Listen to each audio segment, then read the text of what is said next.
Good morning, everyone. This is Orobo Bible Reading Platform.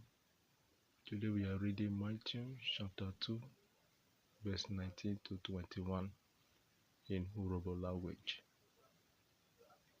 I'll be read Matthew Uyobi Royin Ive Awo Royin Ikwe Ririn Rite Uji Bovu.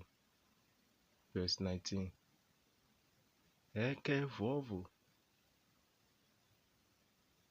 oke ri Herod ri wowu nu amakashi re ogene dave oma pia ke Joseph ve iwire ve Egypt ne.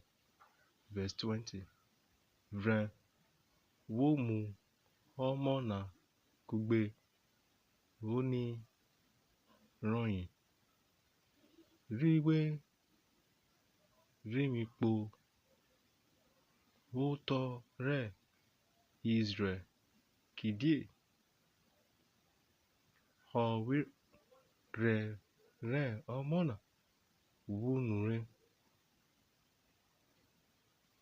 Verse 21.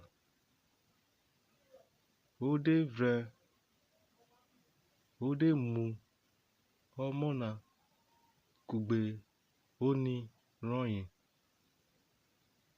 oda re woto re Israel. Thank you for listening.